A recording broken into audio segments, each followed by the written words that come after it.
Story 5. The Drummer Beneath the Banyan. The drum called the dead across the river. One night, something unborn answered first. The banyan at the heart of Udaivya's cremation ground was older than the town.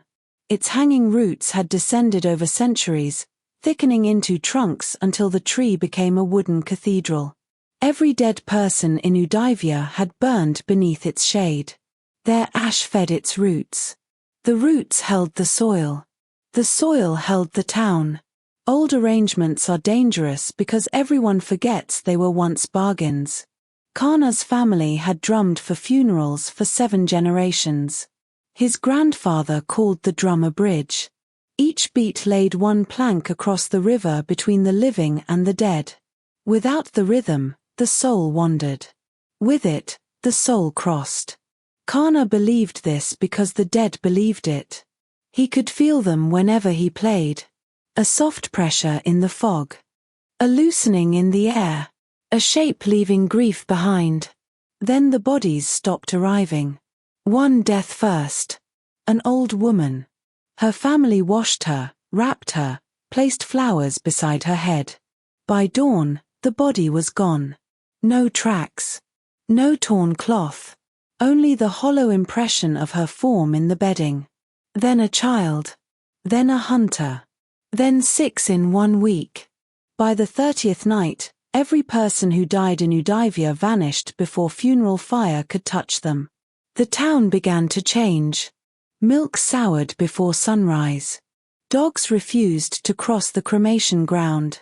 People woke with dirt beneath their fingernails though they had not gone outside. Children spoke to corners and said the corners were crowded. The dead were not haunting them. They were waiting. And waiting things attract worse things.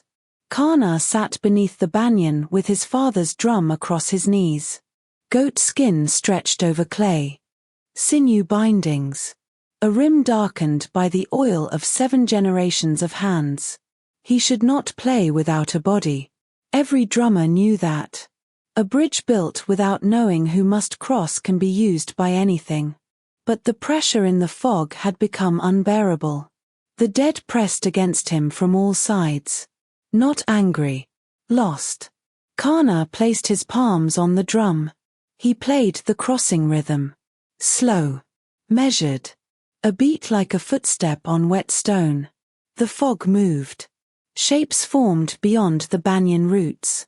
First shoulders. Then heads. Then hands reaching through mist. Karna's breath caught. They were not the dead of Udaivya. Their faces were unfinished. No wrinkles. No scars. No history. Their eyes opened with the confusion of things seeing for the first time. Some mouths had not fully formed. Some hands had too many fingers, then corrected themselves as they stepped closer. The unborn. Not ghosts.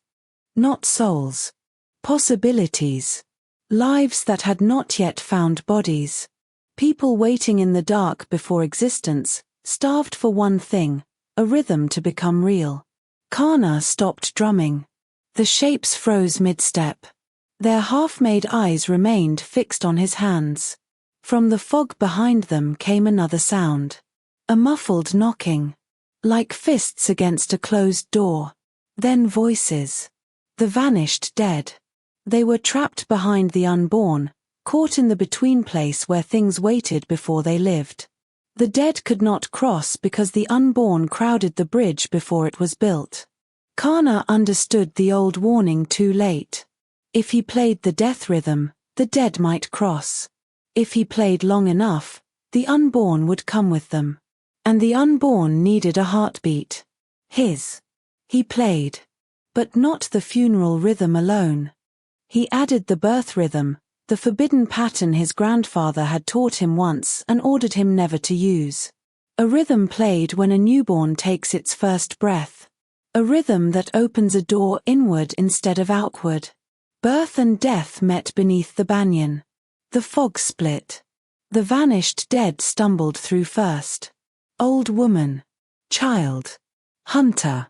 6 from the week of sickness. All pale, shaken, confused, but whole enough to find the fire waiting for them. They passed Karna without looking at him. The dead know better than to thank a bridge while crossing it. Then the unborn came. They poured through the gap, drawn by the drum, by the pulse beneath the rhythm, by the living heart guiding the hands. The first one touched Karna's chest. His heart stuttered. Then beat twice. One beat his own. One beat borrowed. The second unborn touched him. A third beat entered. The fourth came crawling. The fifth came laughing without a voice. The sixth pressed its unfinished forehead against his ribs. Karna's heart became a crowded room. Still he played. The dead reached the banyan's root shadow and faded one by one into peace. The town's grief loosened. The air grew lighter. But Karna's chest filled with rhythm. By the seventh unborn, blood ran from his nose. By the 10th, his fingers went numb. By the 13th, he could not hear the drum anymore because the beats inside his body were louder. He struck the final note. The unborn solidified. Not as children. Not as adults. As themselves, 13 half-formed people made real by borrowed rhythm. Their faces settled slowly, choosing features from no parents. Their bodies gained weight. Their feet pressed into ash. Karna lowered his hands. His heart stopped. For one terrible moment, there was only silence. Then the second beat began again. Not in his heart. Beside it. Something had grown there. An echo organ. A rhythm made flesh. It beat once for him, once for the 13, once for the door he had opened and failed to close. At dawn, the people of Udaivya found Karna beneath the banyan, hands resting on the drum, eyes open, chest moving to a rhythm no living body should survive. They tried to lift him. His hands began to shake. The 13 newborn stood at the edge of the cremation ground.